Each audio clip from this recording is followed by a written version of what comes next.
YouTube channel Saraswati commerce academy. तो आज हम करने वाली है क्लास 12 की अकाउंटेंसी की हमारी यूनिट नंबर जो थर्ड है, ये आपका थर्ड चैप्टर भी है और आपका जो है ये सीयूईटी में मेन सिलेबस भी है। ठीक है, तो आज हम इसको वन बाय वन इसमें जितने भी कंसेप्ट है वो हम उसको डिस्कस करेंगे। तो इसका आपको पूरा जो है वन शॉट एक ही वीडियो में पूरा चैप्टर भी आपको मिल जाएगा और अलग अलग वीडियोस भी, अगर आपको अलग अलग टॉपिक्स समझने हैं तो वो आपको अलग अलग वीडियोस में भी आपको प्रोवाइड किए जाएंगे। तो चलिए अब हम स्टार्ट करते हैं हमारा चैप्टर नंबर थर्ड, जिसका नेम है change in profit sharing ratio among the existing partners. ठीक है, तो हम change in profit sharing ratio among the existing partners ये हम यूनिट 3 जो है डिस्कस करेंगे।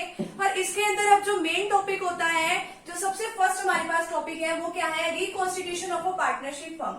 Reconstitution of a partnership firm का क्या मतलब है? अब आपको पता है कि हमारे बिजनेस में काफी सारे पार्टनर्स होते हैं। तो पार्टनर्स होते हैं, तो हमने पार्टनरशिप वाले चैप्टर में पढ़ा था कि उनके बीच में ना एक एग्रीमेंट होता है। तो अब एग्रीमेंट में क्या होता है, उनकी जितनी भी सारी टर्म्स एंड कंडीशंस है वो सब लिखी होती है। अब वो टर्म्स एंड कंडीशंस जो है, अब कई बार क्या होता है कि हमें उस टर्म्स एंड कंडीशंस को चेंज भी करना पड़ता है। तो अगर हम अपनी टर्म्स एंड कंडीशंस को चेंज करते हैं तो उसमें क्या होता है, तो वो कुछ रीजंस की वजह से ही हमें अपनी टर्म्स एंड कंडीशन चेंज करनी पड़ती है। तो वो रीजन क्या क्या है, तो उसकी वजह से हमारा नया एग्रीमेंट बनता है। नया एग्रीमेंट बनने के पीछे जो है, हाँ, उसके भी कुछ मेन रीजंस हैं। तो उसी को ही, यानी कि जो हमारा पुराना एग्रीमेंट था तो उसकी टर्म्स एंड कंडीशन अब हम फॉलो नहीं करेंगे, नए वाले को फॉलो करेंगे। तो इसको ही हम क्या कहते हैं, reconstitution of a partnership firm. अब ये भी हम मेन इसके भी रीजंस है, इसमें 5 रीजंस आते हैं हमारे total. Change in profit sharing ratio among the existing partner, यानी कि जो हमारे पार्टनर्स हैं, तो जो भी वो प्रॉफिट शेयरिंग रेशियो, जिस भी यानी कि रेशियो में वो अपना प्रॉफिट जो है शेयर कर रहे थे, उन्होंने अपनी प्रॉफिट शेयरिंग रेशियो ही चेंज कर ली। ठीक है, ए और बी जो है दो पार्टनर्स थे, वो इक्वली अपना प्रॉफिट और लॉस जो है शेयर कर रहे थे। तो उन्होंने सोचा कि अब 1:1 यानी कि इक्वली अपना जो है प्रॉफिट और लॉस शेयर नहीं करेंगे, उन्होंने चेंज कर ली 2:1 में। ठीक है, यानी कि अब ए कितना लेगा प्रॉफिट का पार्ट 2 और ये कितना लेगा, बी कितना लेगा 1। ठीक है, तो इनकी न्यू रेशियो ये हो गई। तो इसकी वजह से रिकॉन्स्टिट्यूशन होता है। अब सेकंड क्या है, एडमिशन ऑफ अ पार्टनर। इसके आपके अलग अलग चैप्टर्स भी आएंगे। Admission of a new partner का मतलब है कि हमारी बिजनेस फर्म के अंदर कोई नया पार्टनर एंटर कर रहा है। तो अब कोई नया पार्टनर आएगा तो उसको भी तो प्रॉफिट देना पड़ेगा ना। ठीक है, तो अब देखो कि ए और बी जो है वो इक्वली अपना प्रॉफिट एंड लॉस शेयर कर रहे थे। सी एक नया पार्टनर आ गया 1/4 शेयर के लिए, इस वजह से चेंज करना पड़ गया। नेक्स्ट है retirement of an partner. Retirement का मतलब है कि वो कोई पार्टनर हमारी बिजनेस फर्म में पहले काम कर रहा था, वो हमारे बिजनेस को छोड़ के जा रहा है। अगर वो हमारे बिजनेस को छोड़ के जा रहा है तो उसमें क्या करना पड़ेगा हमें, तो उसका जो है जो हिस्सा है वो तो जो है बाकी वाले पार्टनर्स में बचेगा ना, जो वो पहले हिस्सा ले रहा था। अब देखो ए बी सी हमारे पास 3 पार्टनर थे, वो 5:3:4 में अपना क्या दे रहे थे, अपना प्रॉफिट और लॉस जो है शेयर कर रहे थे। सी मान लो रिटायर होके चला गया। ठीक है, अब बचे कितने पार्टनर, ए और बी, वो अपना जो है वो 5:3 में, यानी कि इसकी रेशियो तो अब उन्होंने खत्म ही कर दी, तो वो 5:3 में अपना प्रॉफिट और लॉस शेयर करेंगे। ये ए की हो जाएगी, ये बी की हो जाएगी। आगे क्या है, डेथ। मान लो किसी पार्टनर की डेथ हो जाती है, ए बी सी 3 पार्टनर है, वो 2:3:1 में वो अपना प्रॉफिट और लॉस शेयर कर रहे हैं। बी की मान लो डेथ हो गई, ठीक है, तो इसका ये जो है प्रॉफिट का ये हिस्सा भी खत्म। ठीक है, तो अब ये जो है 2:1 रहेगी। अब ये 2 किसकी है, ए की, और ये सी की कितनी आ गई 1। ठीक है, तो नई जो है ये PSR प्रॉफिट शेयरिंग रेशियो इनकी ये बन जाएगी। नेक्स्ट है amalgamation of new partnership firm. Amalgamation का मतलब है कि यहाँ पे दो कोई पार्टनरशिप फर्म है, उन्होंने आपस में मिलजुल के एक ही बिजनेस करना स्टार्ट कर दिया। मान लो 2 फर्म है, वो आपस में कंपटीशन में लगी रहती थी कि तू ना ज्यादा प्रॉफिट अर्न कर, मैं तेरे से ज्यादा अर्न करके दिखाऊंगा। ठीक है, तो इस तरीके से कंपटीशन होता था इन दोनों के बीच में। ए बी एक फॉर्म थी, एक सी डी एक फॉर्म थी। तो उन्होंने सोचा कि हम ना कंपटीशन नहीं करते, हम दोनों आपस में क्या कर लेते हैं, मिलकर बिजनेस करेंगे। जितना भी प्रॉफिट और लॉस है वो हम मिलकर अर्न करेंगे। तो पहले अब उन्होंने एक नई जो है फॉर्म ओपन कर ली ABCD के नाम से। तो अब वो सारे जो है इकट्ठा ही अपना प्रॉफिट एंड लॉस जो है वो शेयर करेंगे। तो इस तरीके से अमेलगमेशन होता है। ये आगे आपकी क्लासेस में भी आएगा, अमेलगमेशन किस तरीके से होता है, आपके पास पूरा चैप्टर भी आएगा इसके लिए। ठीक है, तो यहाँ तक का फटाफट से आप यहाँ तक का स्क्रीनशॉट ले लीजिए। आगे जो है हम सेक्रीफाइसिंग रेशियो, गेनिंग रेशियो के बारे में डिस्कस करेंगे। नेक्स्ट हमारी वीडियो है इसमें कि जो है सेक्रीफाइसिंग रेशियो, गेनिंग रेशियो क्या होती है। अब सेक्रीफाइसिंग रेशियो का मतलब क्या है कि नाम से पता लग रहा है कि कोई सेक्रीफाइस कर रहा है। किस चीज का सेक्रीफाइस कर रहा है, अपने प्रॉफिट के हिस्से का।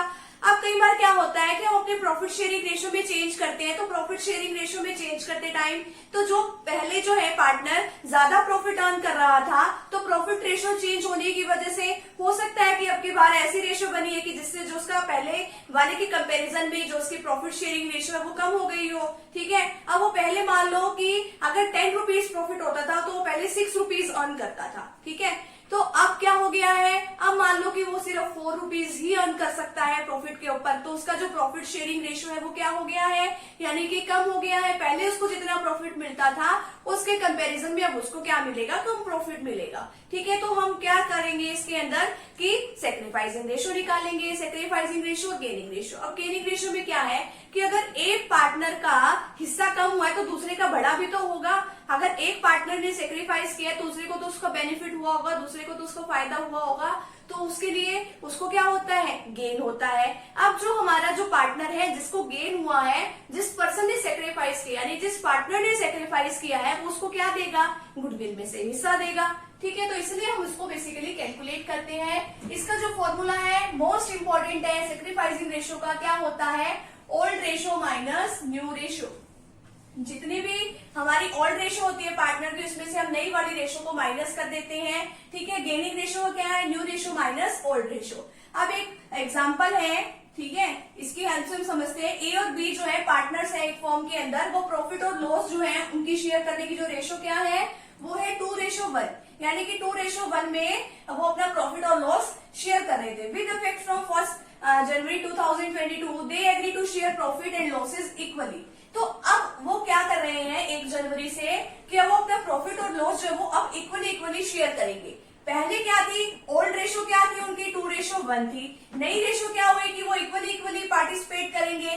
कितने पार्टनर है, 2, तो उनकी नई रेशो क्या होगी, 1:1। अब सेक्रीफाइस और गेन निकालने का फॉर्मूला क्या है, सेक्रीफाइस रेशो की हेल्प से अगर हम रेशो को निकालते हैं कि किस पार्टनर ने सेक्रीफाइस किया, किसने गेन किया है, तो old ratio minus new ratio. Old ratio क्या है 2/3। अभी 2/3 कहां से आ गया, 2 + 1। ठीक है, 2 + 1 = 3 होता है ना। इन दोनों की जो रेशो है उसको ऐड कर देते हैं। अगर ए की निकालनी है तो 2/3, अगर बी की निकालनी है तो 1/3। ये इनकी ओल्ड रेशो है। अब इनकी नई रेशो क्या है, 1/2। 1/2 कैसे दिखा, 1 + 1। अब ये 1 तो किसकी है, ये ए की है, ये बी की है, तो 1/2 यहाँ पे हमने न्यू रेशो के नाम का ए का लिख दिया, यहाँ पे बी का लिख दिया।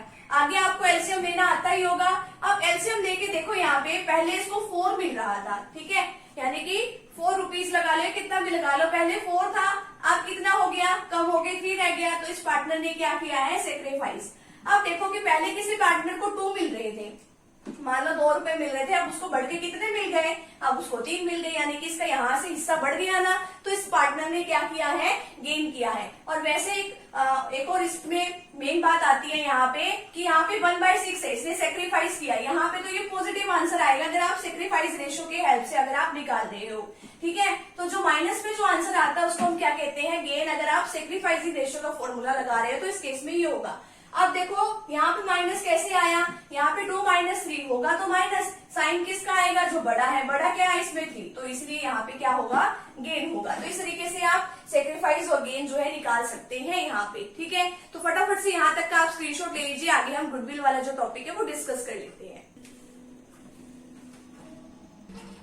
नेक्स्ट टॉपिक हमारा जो सबसे इंपॉर्टेंट है उसका नेम क्या है, गुडविल। अब गुडविल क्या होती है, अब गुडविल एक रेपुटेशन हम कह सकते हैं कि किसी भी फॉर्म की ये क्या होती है, रेपुटेशन होती है। अब वो जो है वहाँ के जो वर्कर्स है, जो वहाँ का ओनर है, वो अपनी मेहनत से इसको कमाता है। ठीक है, अब ये तो बात हो सकती है कि यहाँ पे हम किसी गुडविल को परचेज कर सकते हैं किसी भी बिजनेस की, और लेकिन हम अपनी भी गुडविल जनरेट कर सकते हैं। अगर जो गुडविल हमने बाहर से परचेज करी, किसी और का बिजनेस परचेज किया, ठीक है, तो अगर हमने किसी का बिजनेस परचेज किया है और उसकी वजह से हम अपना प्रॉफिट अर्न कर रहे हैं कुछ सालों तक, तो उसको तो हम परचेज गुडविल कहते हैं। लेकिन हम अगर बिजनेस अपना लंबे टाइम तक करते रहते हैं, मान लो हमें अपना बिजनेस करते हुए 8-10 साल हो गए हैं, अब हमारी मार्केट में अच्छी खासी जान पहचान भी है, हम अपनी अच्छी सर्विसेज इस तरीके से लोगों को दे रहे हैं कि वहाँ पे जो लोग हैं ज्यादा से ज्यादा आते हैं। अगर लोग ज्यादा से ज्यादा आते हैं, आपकी सर्विसेज से वो खुश होते हैं, दोबारा सामान खरीदना है तो भी वो आपकी शॉप पे आते हैं, या अगर आप कोई सर्विसेज दे रहे हो तो अगर आप इतनी अच्छी सर्विसेज दे रहे हो कि लोग जो है खुद भी वहां पे आएंगे, और दूसरी बात क्या है कि यहाँ पे अगर उनको वो सर्विसेज पसंद आती है और दूसरा कोई उनसे पूछता है कि हाँ भाई आप ये चीज कहाँ से ले रहे हो, आप ये सर्विसेज कहाँ से ले रहे हो, तो वो बताते हैं ना, वो रेकमेंड भी करते हैं कि हाँ भाई हम तो वहां से ले रहे हैं, वहां से हमें बहुत सेटिस्फेक्शन है और आपको भी वहीं से लेनी चाहिए, आपको भी वहां जाके अच्छा लगेगा। ठीक है, तो इस तरीके से होता है। मान लो कोई मिठाई की दुकान है, वहां जो है बहुत शहर में वो क्या है, पॉपुलर है। ठीक है, तो अगर आप एक बार उसकी दुकान पे चले गए तो आप दोबारा अगर आपको वो चीज पसंद आ जाती है तो आप दोबारा भी उसी दुकान पे जाओगे। इसी तरीके से अगर आप किसी डॉक्टर के पास जाते हो अपना ट्रीटमेंट कराने के लिए, अगर आप वहां से अच्छे से ठीक हो जाते हो तो आप जो है दोबारा भी उसकी नेक्स्ट टाइम सर्विस लेने के लिए जाओगे। अगर वैसे ही कंडीशन में कोई और बीमार है तो दूसरा पर्सन भी आप वहीं पे रिकमेंड करोगे उसको जाने के लिए। तो इस तरीके से उसको क्या होता है, गुडविल का काफी ज्यादा बेनिफिट होता है। गुडविल की वजह से लोग अपना अच्छा खासा प्रॉफिट अर्न कर लेते हैं। ठीक है, तो अब चलिए इसमें डिस्कस करते हैं कि इसके फीचर्स क्या होती है गुडविल की, फीचर्स कह लो या कैरेक्टरिस्टिक्स कह लो।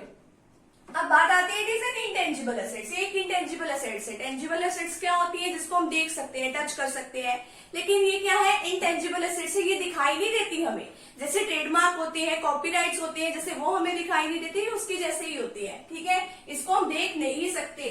नेक्स्ट वैल्यूएबल एसेट्स है, काफी ज्यादा वैल्यूएबल है। कैसे है, इससे आपको ज्यादा से ज्यादा प्रॉफिट भी अर्न होता है, और इसी के साथ हमारी नेक्स्ट फीचर भी यही है, हेल्पफुल इन अर्निंग प्रॉफिट। अब देखो प्रॉफिट तो आपको जाहिर सी बात है इसमें ज्यादा अर्न होगा। ठीक है, अगर आपको पास आप इतनी अच्छी सर्विसेज दे रहे हो, सारे शहर के लोग आप ही के पास सर्विसेज लेने आते हैं, तो आप अपनी चीज के रेट जो है वो चाहे ज्यादा भी कर दो तो भी लोग वहीं से कोई सामान खरीदेंगे ना। ठीक है, तो इस तरीके से ये बात आती है कि प्रॉफिट भी इसमें ज्यादा अर्न होता है। It fluctuate continuously. अब बेशक इसके ऊपर डेप्रिसिएशन हम नहीं लगाते, फिर इसकी वैल्यू कैसे फ्लक्चुएट हो जाती है, अगर प्रॉफिट्स कम होंगे अगर किसी बार, तो इसकी वैल्यू अपने आप ही नहीं कम ज्यादा होगी। ठीक है, नेक्स्ट हमारे पास पॉइंट है, it is valuable only when entire business is sold. यानी कि हम गुडविल की वैल्यू को तभी अच्छे से कैलकुलेट कर सकते हैं जब हम अपने पूरे बिजनेस को क्या करते हैं, सेल करते हैं। ठीक है, अब मान लो कि एक जो पर्सन है वो पहले ही मार्केट में काम कर रहा है और उसकी मार्केट में काफी अच्छी जो है शॉप चल रही है। ठीक है, तो ये मान लो पर्सन ए है। ठीक है, और एक नया पर्सन आया है बी, अब उसने तो नई नई दुकान खोली है। अब गुडविल बनाने में तो काफी साल लग जाते हैं ना। अगर काफी साल भी हो जाते हैं, 8-10 साल मान लो मार्केट में काम करते हुए को हो जाते हैं, और अगर आप अच्छी सर्विसेज अपने कस्टमर को प्रोवाइड कर रहे हैं तो ही आपकी गुडविल अच्छी होगी। अगर आपकी गुडविल अच्छी होती है तो आपके पास ज्यादा से ज्यादा कस्टमर भी आते हैं, आपको औरों के मुकाबले ज्यादा प्रॉफिट भी अर्न होता है। तो अब इसको लगता है कि हाँ भाई इसकी तो जो दुकान है वो काफी अच्छी चल रही है, अच्छे सारे कस्टमर इसी के पास आ रहे हैं और मेरे पास कोई भी नहीं आ रहा। ठीक है, तो भी सोचता है कि क्यों ना मैं इससे इसका जो बिजनेस है वो परचेज कर लूं, कि मेरे पास भी जो है इतने ही कस्टमर भी मेरे पास आ जाए। ठीक है, अब वो कहता है कि अब ये मान भी जाता है, बी से बात करता है, ए से, जो बी है वो ए से बात करता है कि हाँ भी मैं तेरा बिजनेस जो परचेज करना चाहता हूँ। वो कहता है कि ठीक है मेरा बिजनेस, वैसे तो उसके अंदर कितनी वैल्यू का सामान पड़ा है, 2 करोड़ रुपए का उसके अंदर सामान है। वो कहता है कि अगर मैं तेरा बिजनेस लूं तो तू मुझे कितने में सेल करेगा। वो कहता है कि मैं 5 करोड़ में अपना बिजनेस सेल करूंगा। वो उसको फिर कहेगा कि हाँ भी तेरा बिजनेस तो जो है 2 करोड़ का है, अब तू 5 करोड़ रुपए मुझसे किस बात के चार्ज करेगा, जो 3 करोड़ रुपए है वो तू एक्स्ट्रा किस चीज के चार्ज करेगा। वो कहेगा कि हाँ भाई ये मेरे गुडविल के पैसे हैं, कि ठीक है कि जो मेरी गुडविल है वो आगे आने वाले सालों में आप उसको तो यूज करके अपना प्रॉफिट अर्न करोगे। 3-4 साल तो लोगों को पता चलने में भी लग जाता है कि हाँ भाई ये शॉप है किसकी है, एक्चुअल में इसका ऑनर कौन है। ठीक है, तो वो उस बात के गुडविल के लिए आपसे पैसे चार्ज करेगा। तो 2 करोड़ वाली चीज अब वो कितनी वैल्यू की हो गई, 5 करोड़ की। ठीक है, तो इसकी वैल्यू को आप तभी पता लगा सकते हो ना अगर आप अपने बिजनेस को क्या करते हो, सेल करते हो। Next, it is difficult to place an exact value on goodwill. आपको एग्जैक्ट वैल्यू नहीं पता चलती कि गुडविल की एग्जैक्ट वैल्यू है कितने की है। नेक्स्ट है नेचर ऑफ गुडविल, कि नेचर कैसा है गुडविल का। ये फिक्टिशियस असेट्स नहीं है। 1 नंबर में क्वेश्चन आ सकता है कि क्या जो है ये फिक्टिशियस असेट्स है गुडविल, आप लिख के आओगे नहीं है। ठीक है, ये एक इंटेंजिबल असेट्स है, फिक्टिशियस असेट्स नहीं है। तो फटाफट से आप यहाँ तक का आप स्क्रीनशॉट ले लीजिए। आगे जो है इसके फैक्टर्स जो है इसको अफेक्ट करते हैं जो गुडविल को, उसके बारे में डिस्कस करेंगे। इस वीडियो लेक्चर में हम बात करेंगे कि गुडविल क्या होती है और उसको कौन कौन से जो फैक्टर्स हैं वो उसको अफेक्ट करते हैं। ठीक है, गुडविल का मतलब हमने पहले वाली वीडियो सेशन में भी सीखा था कि गुडविल का मतलब क्या होता है, किसी भी फर्म की रेपुटेशन। ठीक है, कि उस रेपुटेशन की वजह से क्या होता है, उसको दूसरी फर्मों के बजाय उसको ज्यादा प्रॉफिट अर्न होते हैं। अगर आप किसी कस्टमर को अच्छी सर्विसेज देते हो तो वो खुश होगा तो नेक्स्ट टाइम वो आप ही की दुकान पे आएगा सर्विसेज लेने या कोई भी सामान लेने आप ही की दुकान पे आएगा और आगे 4 लोगों को भी बताएगा कि मैं वहां से सामान खरीद के लाता हूँ, वहां की क्वालिटी बहुत अच्छी है, वहां का स्टाफ बहुत अच्छा है, अच्छी सर्विसेज प्रोवाइड करता है। तो 4 लोग और आएंगे आपके पास सामान खरीदने के लिए, तो ज्यादा कस्टमर आएंगे, ज्यादा आपको क्या होगा, प्रॉफिट अर्न होगा। तो यही तो होती है गुडविल। अब आगे इसके कौन कौन से फैक्टर्स हैं जो इसको अफेक्ट करते हैं। फर्स्ट आता है favourable location of the business. अगर आपका बिजनेस ऐसी जगह पे है कि जिसकी लोकेशन बहुत अच्छी है, जहां पे आसानी से लोग आ जा सकते हैं, वहां पे उसकी गुडविल क्या होगी, उस केस में गुडविल उनकी अच्छी ही होगी। अगर आपका बिजनेस इसकी बजाय ऐसी जगह पे है जहां पे कोई मुश्किल से चढ़ के जाएगा, मान लो आपने पहाड़ी के ऊपर एक बिजनेस सेट कर रखा है, वहां पे कोई आता जाता ही नहीं है, तो उसकी कोई गुडविल जो है अच्छी नहीं होगी, उसकी गुडविल जो है वो कम होगी। ठीक है, नेक्स्ट है एफिशिएंसी ऑफ मैनेजमेंट। अगर आपकी जो मैनेजमेंट है, जो आपकी बिजनेस ऑर्गेनाइजेशन में जो काम करने वाले लोग हैं वो अच्छे हैं, अच्छे तरीके से बिजनेस को चला रहे हैं, तो गुडविल अच्छी होगी। अदरवाइज जो है अगर अच्छे से मैनेजमेंट काम नहीं कर रही है तो गुडविल अच्छी नहीं होगी। नेक्स्ट है हमारे पास लॉन्गिविटी ऑफ द बिजनेस। अगर आपका बिजनेस लंबे टाइम से चला आ रहा है, तो मान लो आपके बिजनेस को 8-10 साल हो गए हैं चले हुए, ठीक है, तो आपकी गुडविल क्या होगी, अच्छी होगी। और उसी के कंपैरिजन में अगर आप बात करें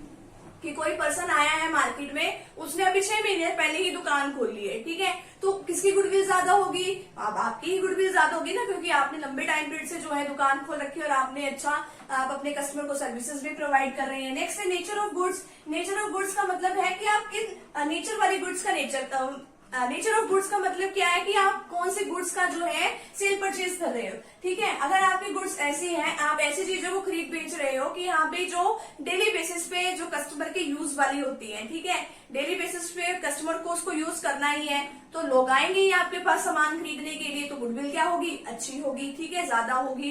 अब अगर इसी के कंपैरिजन में अगर हम बात करें कि हाँ भाई अगर आपका बिजनेस ऐसी चीजों को लेके है कि जो फैशनेबल गुड्स है, ठीक है, फैशन के अकॉर्डिंग जो है काम होता है, अगर उस चीज का फैशन चला गया तो सारा सामान बेकार, गुडविल भी क्या होती है उस केसेस में कम ही होती है। नेक्स्ट है मोनोपोलिस्टिक एंड अदर राइट्स। अगर आपके पास मोनोपोलिस्टिक राइट है, दूसरी राइट है, कॉपीराइट है, पेटेंट है, अगर आपके पास ऐसी राइट्स है तो गुडविल क्या होगी, अच्छी होगी। ठीक है, रिस्क इन्वॉल्व। अगर आपके बिजनेस में ज्यादा रिस्क है तो गुडविल क्या होगी, कम। ठीक है, और अगर कम रिस्क है तो गुडविल क्या होगी, ज्यादा। Trend of profit. अगर प्रॉफिट का ट्रेंड ये है कि लगातार बढ़ेगा, ठीक है, लगातार प्रॉफिट इंक्रीज होगा तो गुडविल भी बढ़ेगी। अगर ये है कि प्रॉफिट कम होगा तो गुडविल भी कम हो जाएगी। नेक्स्ट है फ्यूचर कंपटीशन, कि फ्यूचर में अगर ऐसी संभावना है कि कंपटीशन बढ़ने वाला है तो गुडविल क्या होगी, कम। ठीक है, और वाइस वर्सा इसके कंपैरिजन में अगर कंपटीशन कम होने वाला है तो गुडविल क्या हो जाएगी, ज्यादा। अब कैपिटल रिक्वायर्ड, कि आपके बिजनेस में कितनी कैपिटल की जरूरत है। अब मान लो मतलब एक बिजनेसमैन है ए, एक बी है।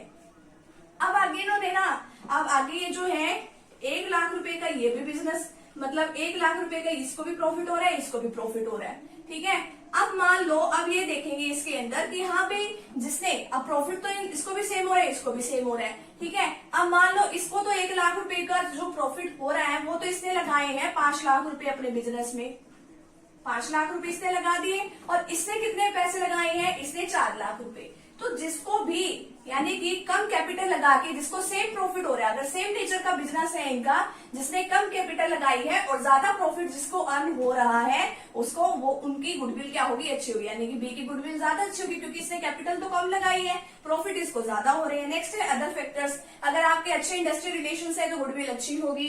ठीक है, popularity of product in terms of quality. अगर अच्छी क्वालिटी का आप कोई भी सेल परचेज कर रहे हो तो भी आपकी जो गुडविल है वो अच्छी ही होगी। ठीक है, तो ये है इसके कुछ फैक्टर्स जो गुडविल को अफेक्ट करते हैं। तो यहाँ तक का फटाफट से आप स्क्रीनशॉट ले लीजिए। आगे जो है हम इसके क्लासिफिकेशन के बारे में डिस्कस करेंगे। नेक्स्ट टॉपिक हमारे पास है क्लासिफिकेशन ऑफ गुडविल। अब हम इसमें क्लासिफिकेशन ऑफ गुडविल के बारे में बात करेंगे कि किस तरीके से गुडविल को क्लासिफाई किया जाता है।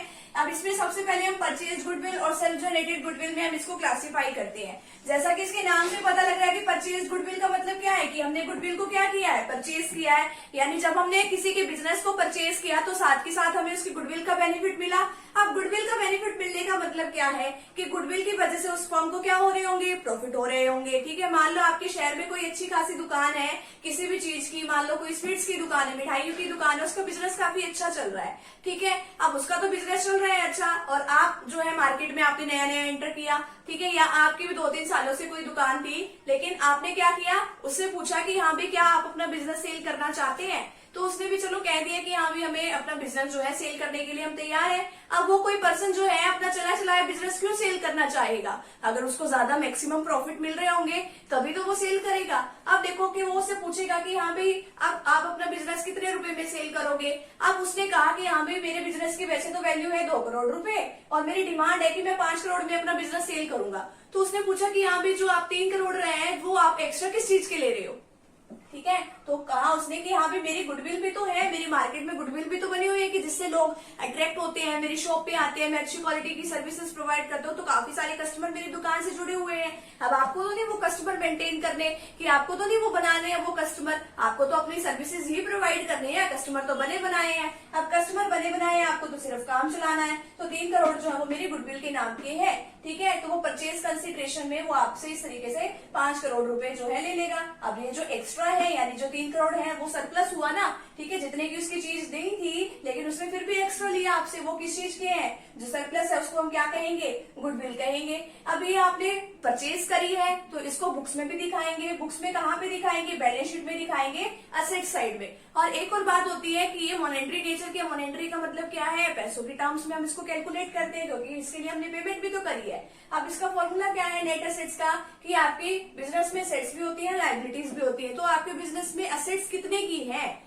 आपके, वो आप कैसे निकाल सकते हो? Assets minus liability. तो वो जो मान लो वैल्यू आई है नेट असेट्स की वो 2 करोड़ की आई, डिमांड उसने 5 की करी। ठीक है, जो एक्स्ट्रा है जो सरप्लस है वो उसने किसके चार्ज करे हैं? गुडविल के। अब ये तो बात हो गई कि हाँ भाई परचेज गुडविल है। अब बात आती है सेल्फ जनरेटेड गुडविल। अगर आपको बिजनेस करते हुए काफी टाइम हो जाता है, आप अच्छी सर्विसेज प्रोवाइड कर रहे हो, तो वो आपकी जो गुडविल है वो ऑटोमेटिक ही बन जाती है, आपको परचेज करने की जरूरत ही नहीं है। तो ऐसी जो गुडविल है वो इंटरनली जनरेटेड होती है, ये नॉन मॉनेटरी है, आपने इसके बदले में कोई पैसों की पेमेंट थोड़ी करी है। आगे क्या है, इसको अकाउंटिंग स्टैंडर्ड 26 के अकॉर्डिंग इसको इंटेंजिबल एसेट्स माना जाता है। इसकी बुक्स में रिकॉर्डिंग हम नहीं करते, लेकिन हम इसको, इसकी जो वैल्यू जो है वो हम पता लगा सकते हैं। इसके लिए भी कुछ मेथड्स हैं जिसके बारे में हम आगे भी डिस्कस करेंगे 1 बाय 1।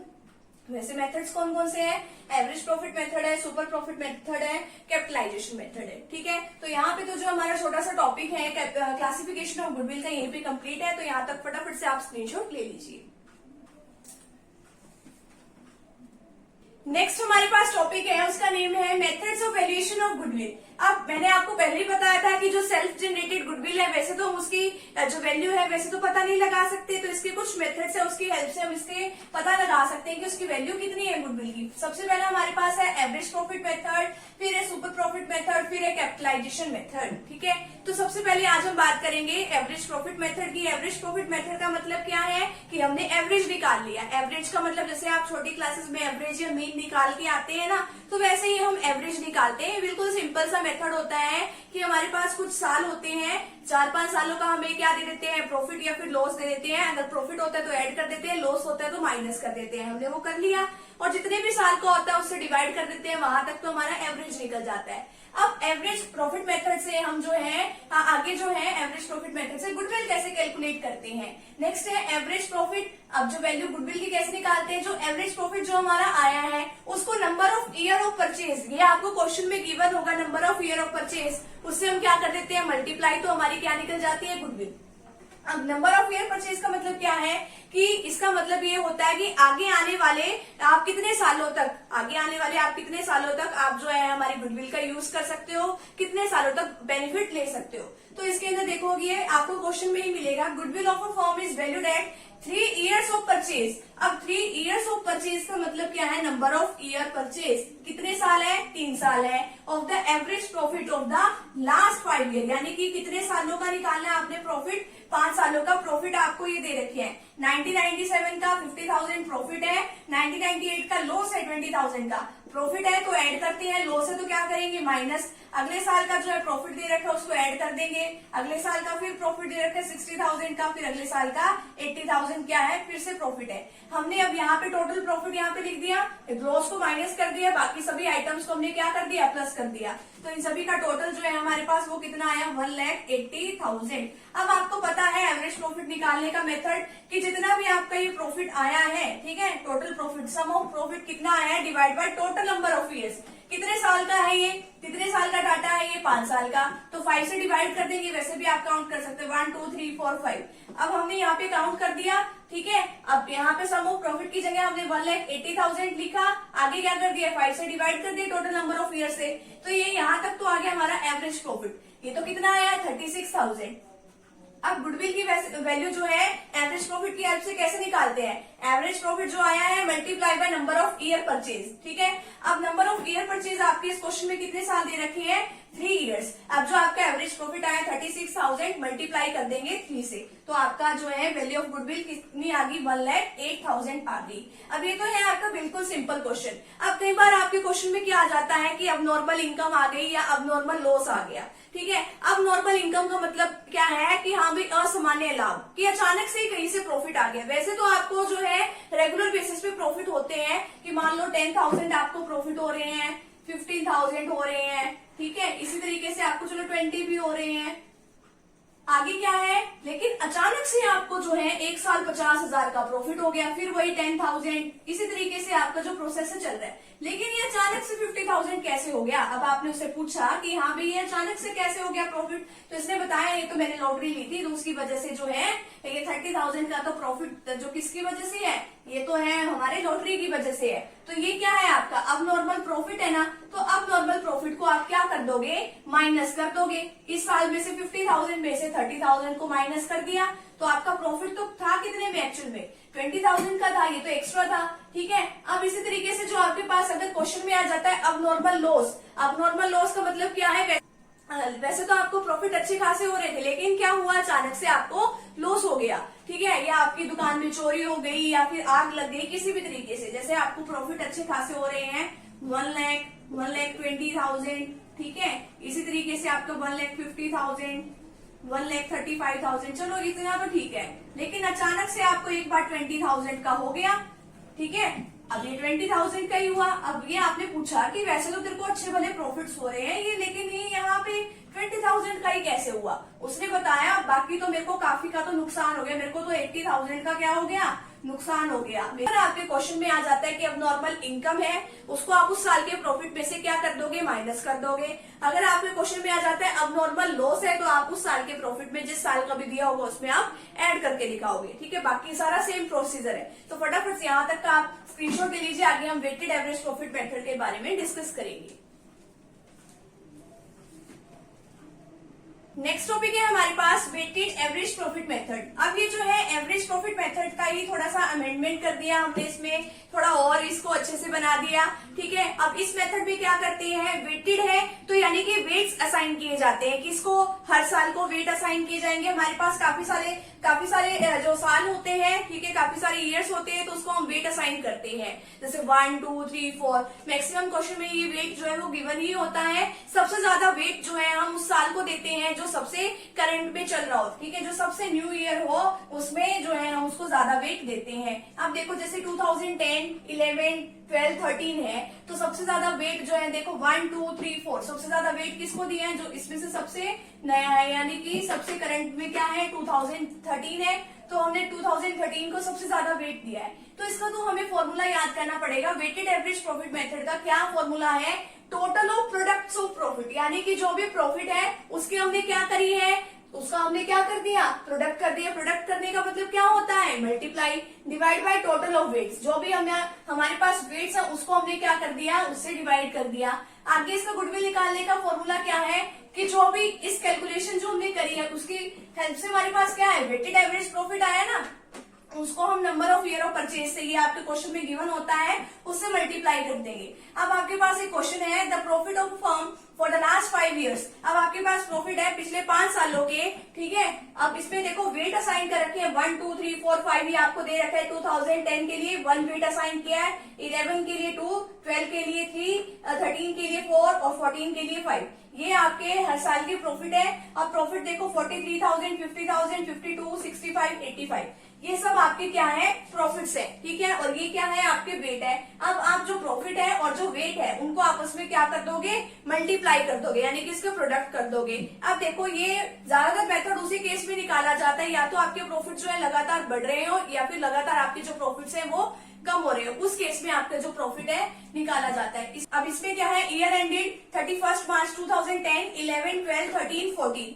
अब यहाँ पे आपको प्रॉफिट्स दिए हुए हैं। प्रॉफिट्स कितने हैं, 2010 के लिए 43,000 है, आगे 50,000 है, आगे 52, फिर 65, फिर 85। आगे जो वेट असाइन किए गए हैं क्या क्या, 1 2 3 4 5, ठीक है। अब ये नंबर ऑफ वेट जो है, अब आपके पास ये बताया गया है ना कि टोटल ऑफ वेट, कि इन सभी वेट का टोटल कर लो, कितना आ गया 15। अब ऊपर क्या दिया हुआ है, total of product of profit. अब आपके पास ये प्रॉफिट है।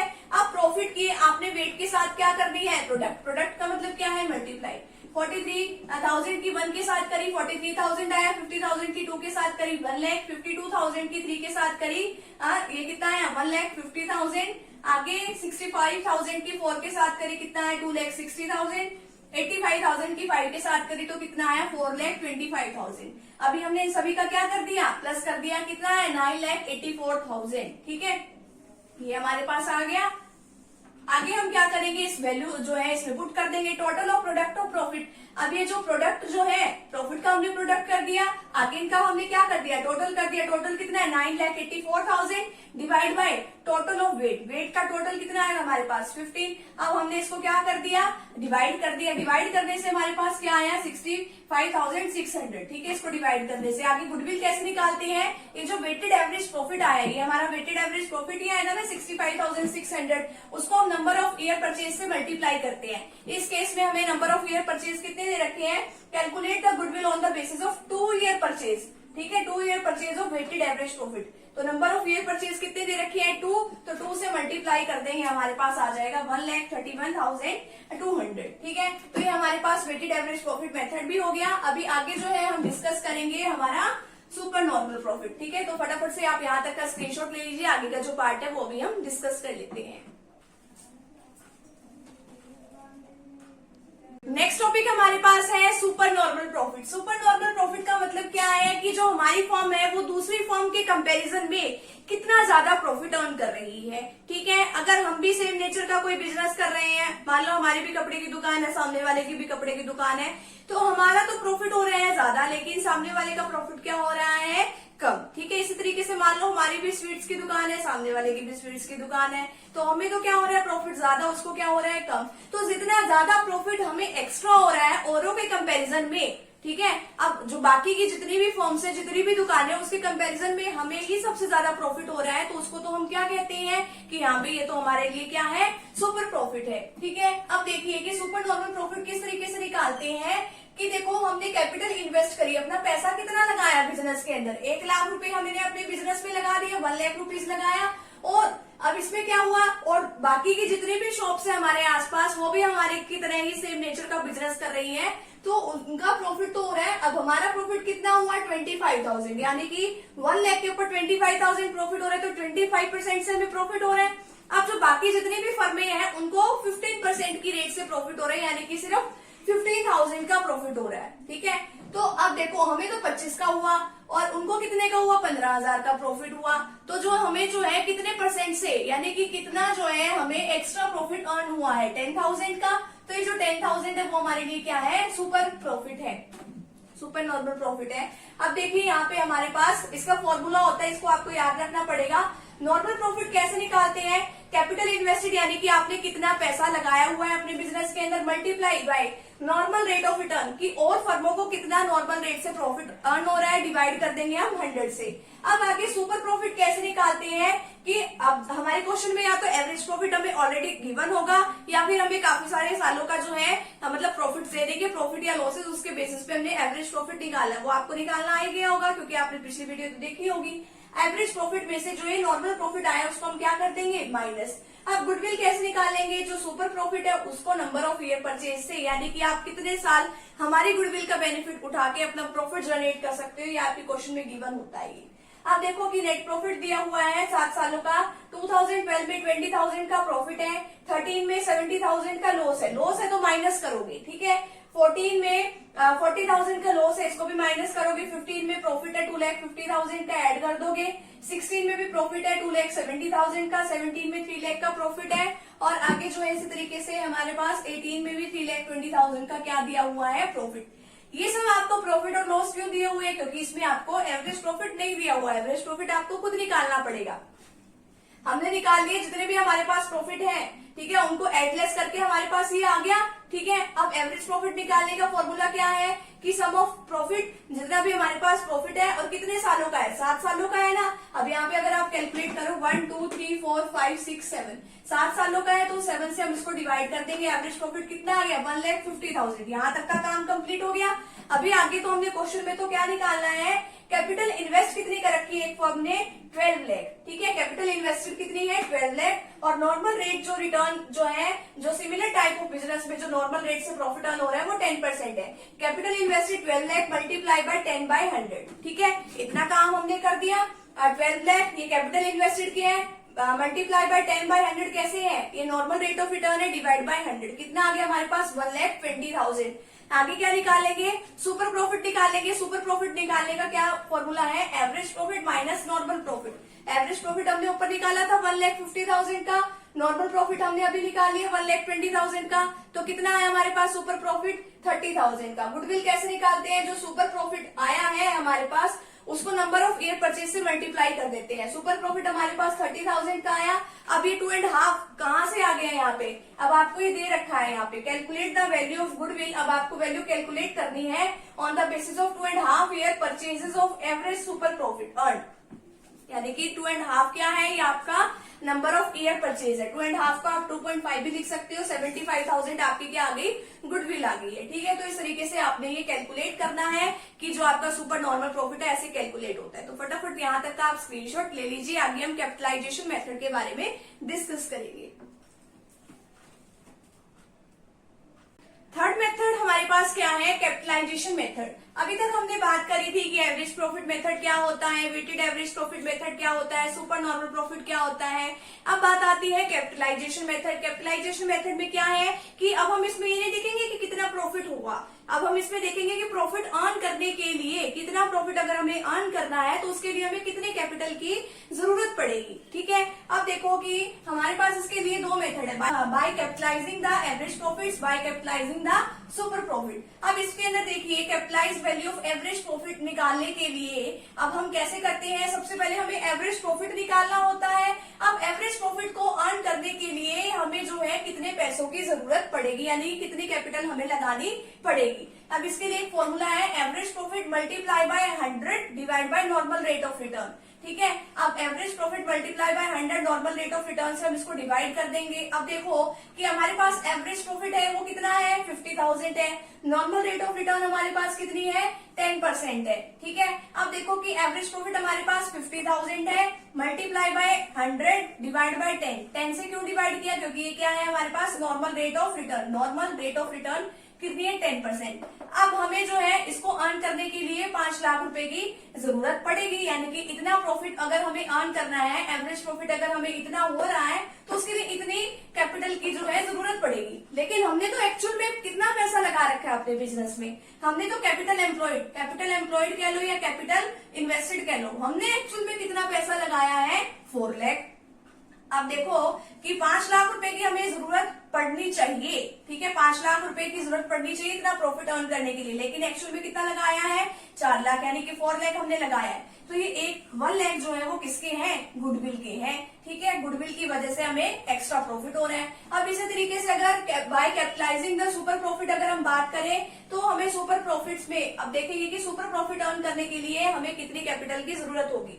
अब सुपर प्रॉफिट कैलकुलेट करना मैंने आपको सिखाया था, तो मैंने यहाँ पे डायरेक्ट ले लिया कि हमारे पास मान लो सुपर प्रॉफिट है 15,000, नॉर्मल रेट ऑफ रिटर्न है 10%, इसको फॉर्मूले में पुट कर देंगे। सुपर प्रॉफिट कितना है, इससे डायरेक्ट हमारी क्या निकल जाती है, गुडविल निकल जाती है। सुपर प्रॉफिट हमारे पास कितना है, 15,000 है, multiply by 100 divide by normal rate of return कितनी है, 10। तो हमें कितनी कैपिटल की हमारी गुडविल कितनी आ गई, डायरेक्ट 1,50,000 आ गई है हमारे पास, ठीक है। तो ये कैपिटलाइजेशन मेथड यहीं पे कंप्लीट होता है। तो यहाँ तक आप फटाफट से स्क्रीनशॉट ले लीजिए। अभी हमारे इसके छोटे छोटे 2 टॉपिक्स हो रहते हैं, वो भी हम 1 बाय 1 उसको भी कंप्लीट कर लेते हैं। तो यहाँ तक का फटाफट से आप स्क्रीनशॉट ले लीजिए। हमारे पास नेक्स्ट टॉपिक क्या है आज का, accounting treatment of goodwill when there is change in the profit sharing ratio of existing partners. कि अकाउंटिंग ट्रीटमेंट हम गुडविल की किस तरीके से करेंगे अगर जो पार्टनर्स है वो अपनी प्रॉफिट शेयरिंग रेशियो जो है वो चेंज कर लेते हैं, यानी एग्जिस्टिंग पार्टनर जो पहले पार्टनर थे और अभी भी वही पार्टनर है, लेकिन अभी उन्होंने क्या कर दिया है, सिर्फ अपनी प्रॉफिट शेयरिंग रेशियो जो है चेंज कर ली थी। पहले उनकी कुछ रेशियो होती है प्रॉफिट और लॉसेस को मतलब आपस में डिवाइड करने की, अब वो नई रेशियो बना लेते हैं, ठीक है। तो अब देखो कि कोई पार्टनर तो ऐसा होता होगा कि अगर 2 पार्टनर है कि अब जिसकी जो रेशियो है वो पहले ज्यादा थी अब कम हो गई है, यानी कि उसने दूसरे के लिए वो क्या किया है, सेक्रीफाइस किया है ना अपना पार्ट, ठीक है, और दूसरे को इससे फायदा हुआ होगा, यानी दूसरे को उसको गेन हुआ होगा। अब देखो हम क्या करते हैं, जो भी हमारे पास गुडविल होती है ना फॉर्म की, तो वो हम क्या करते हैं, वो बांटेंगे। अब वो बांटते किस तरीके से है, अब वो कंपनसेट करते हैं हम एक तरीके से, जो गेन करने वाला पार्टनर है ना जिसको फायदा होगा, वो जितना भी उसने पार्ट सेक्रीफाइस किया है वो उतना गुडविल में से उसको वो पार्ट अपने हिस्से में से देगा। तो इसको एक एग्जांपल की हेल्प से समझते हैं। क्या बताया गया है, A and B were partner in a firm. अब ए और बी जो है 2 पार्टनर एक फर्म में, वो अपना प्रॉफिट और लॉस जो है वो शेयर कर रहे थे 3:2 में, ठीक है, विद इफेक्ट फ्रॉम 1 अप्रैल 2020। अब 1 अप्रैल 2020 को उन्होंने क्या एग्री किया कि वो प्रॉफिट जो वो अपना इक्वली डिस्ट्रीब्यूट करेंगे, यानी कि उनकी जो पहले जो ओल्ड रेशियो वो क्या है 3:2, ठीक है। अब जो उनकी न्यू रेशियो है ए और बी की वो इक्वली होगी, यानी 1:1।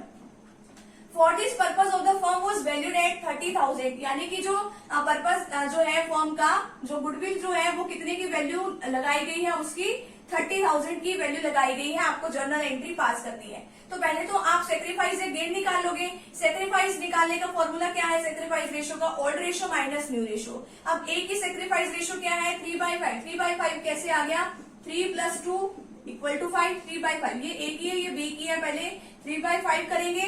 3/5 और न्यू रेशियो क्या है 1/2। 1/2 कहां से आया, 1 + 1, ठीक है, यहाँ पे आ गया 2। 1/, अब ये ए की है, ये बी की है, 1/2, ठीक है।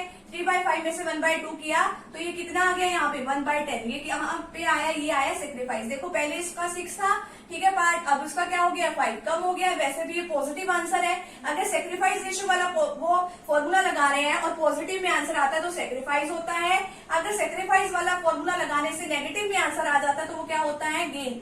अब देखो कि बी का निकाल रहे हैं, बी की रेशियो कितनी है 2/5, माइनस कर देंगे 1/2। एलसीएम निकाला तो माइनस में आंसर आया, तो ये क्या आएगा, इसका गेन। वैसे भी अब देखो पहले इसका जो इसको प्रॉफिट का पार्ट मिला था, मान लो 4 मिल रहा था, अब इसका बढ़ गया 5 हो गया, तो ये गेन हो गया। अब अगर इसको गेन हुआ है तो इसको क्या करना पड़ेगा, अब इसको देना भी तो पड़ेगा अपने कैपिटल में से। अब जिसके पास कुछ जाता है, ठीक है, मान लो गुडविल उसके अकाउंट में जा रही है, तो जिसके पास कुछ भी जा रहा है जिसके अकाउंट में, उसके अकाउंट को हम क्या करते हैं, क्रेडिट करते हैं। यानी कि ए का अकाउंट, अब ए ने सेक्रीफाइस किया, इसके अकाउंट में गुडविल क्या कर दी जाएगी, क्रेडिट।